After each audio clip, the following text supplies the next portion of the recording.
Hey guys, it's Kelsey. I'm back with another scrapbooking process video. Today I have a double challenge for you guys. The first part is the first challenge of 2019 for the Scraptacular Cropping Club to use up some leftover alphabets, numbers.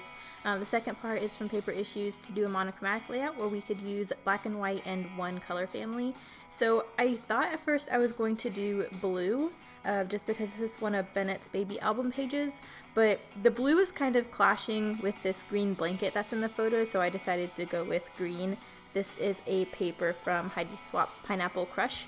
So I'm just going to use the green, and then I'm going to pull in some black and white papers before anybody asks. So How to Kill a Kit with Style is going great. I'm having so much fun. But I have used up all of the paper already, so what I'm going to do is I'm going to space those process videos out throughout the month leading up to the layout share video, just so you don't have them all clumped in the beginning of the month and then a huge gap before I can share the end result. I figured I would spread that out, so that's why there's no Felicity Jane in this one. I am having a ball with that with that kit, so I have a good bit left to use, but most of the big paper chunks, like all the 12x12s, are cut into at this point, so I just decided I was going to space those videos out. So anyways, back to this page. I'm pulling in the Die Cuts with a View Jet Black stack. I love this paper pad. It's super versatile. It has basically just black and white papers, so a lot of black and white patterns. It has a lot of different textures. There's glitter in there, there's gloss in there, and there's some plain matte papers. So basically, other than this background paper, I'm using all scraps from that jet black stack. So I'm just going to create a bunch of layers behind this photo. And then you saw earlier that I went through, I think there's 5 different black foam thickers, and just pulled out a number 1, a W, and a K. This is a picture that my sister took of Bennet for his 1-week update. So I decided I was just going to call this 1-week update. So I decided I would use the 1s, the W's, and the K's and just run them as a border along the bottom of the page for that first part of the challenge. I always have numbers leftovers, and I try and do good about using most of the alphabets, but I had a surprising amount of W's and K's left as well, even on the alphas that were almost all used up. So I'm just going to go ahead and take the opportunity to use all of those. And I thought that would be kind of a cool way to do part of the title. It's just to have it be a border element on the bottom of the page. So I'm just still adding layers. I'm going through the cut aparts from that stack, which are basically just some Project Life cards. There's one that says today that's a journaling piece, so I thought that would be perfect. I really wanted to copy down what my sister wrote on Facebook for his 1-week update, just as verbatim from her to him. So yeah, I thought that was really sweet. I'm going through some Stampin' Up! Markers just to find a green that matches, so you see I'm swatching them out there. And now I'm just copying from Facebook what she wrote about him. I'm actually going to read it. It's kind of funny. Hang on, let me grab it. Okay, so it says, "It's been an entire week since you arrived, and we've learned you have grown man toots, are obsessed with your hands, and love mommy cuddles at all hours." And then I just dated it on the bottom, but it made me giggle, so I wanted to include it, and I think they will think it's funny when they're looking through the album later. So I just did verbatim, and then I wanted to doodle within the today portion just because it was kind of sketched out, so I just did some diagonal lines with that same green pen. You'll be able to see that in the close-up. I know it's kind of hard to see right now.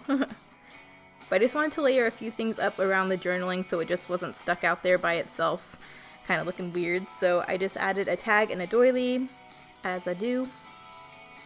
And now I just want a few more layers. It's still not looking enough. I'm happy with how it's looking. I just think it needs a tiny bit more.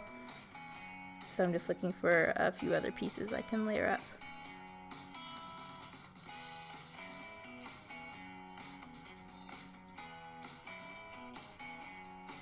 I really like that chevron, but it's kind of busy. I have to use that in really small pieces.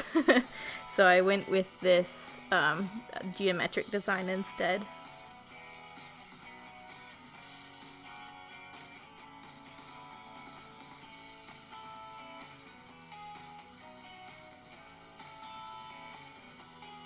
And then I wanted something going along the border just to really connect the journaling side with the photo side. So there's this one sheet that's all borders in this paper pad, which I really enjoy. And there was a scallop right below this row that just said love a bunch of times. So I decided I would fussy cut the scallop and use those two chunks together as the bottom portion. And I think that looks super cute. I think I was inspired by some of the Felicity Jane layouts I've done because I've fussy cut a lot of scallops so far. So I think I wanted to continue doing that. All the Felicity Jane layouts are in my albums, so I haven't done that yet in Bennet's, so I figured I could do that for him too. And then I just wanted another little border going around the journaling piece. It still looked a little disconnected. That other pocket card just had hearts all over it, so I wanted it peeking out around the journaling. I thought that was really sweet. Yeah, I'm going to piece it all together. I really like how that looks, so I'm just going to go ahead and connect everything. I decided I was going to trade out the white twine that comes on that chalkboard DIY shop tag for some black and white twine. Figured I'm going with black and white, might as well just keep on going with it. I also have a shortage of white twine. I don't know how that happens, but I have a shortage of white twine. So I decided I would just save the piece that came on the tag as long as black and white went with this one anyways. And now I'm just finishing the rest of the title. I just wanted the word update to be on top of the photo, so you kind of see update and then 1 week going along the bottom. I really like how that looks. That font is Root Beer Float, which is also the first font on the bottom. The second font on the bottom is a Sticko brand. It doesn't really have a title, but it's just a black foam alphabet. And then the rest of them are thicker brands. Third one is Regards, the next one is Eclair, and the last one is Calberteschi. So I really like the variation of all the different black foam fonts. I think that's a fun touch. But I just wanted one final detail. It's all paper pretty much so far, so I just wanted another pop of green in a different texture. So I found these light green brads. These are the last 3 in my stash, so I was like, I'm getting them all up on this page. So went ahead and popped those through, put some washi tape on the back, but this is the final layout. So I really enjoyed how this one turned out. I do have a Felicity Jane layout coming up in a few days, so stay tuned for that if you're following along with the How to Kill a Kit with Style. But yeah, thanks guys for watching. Bye.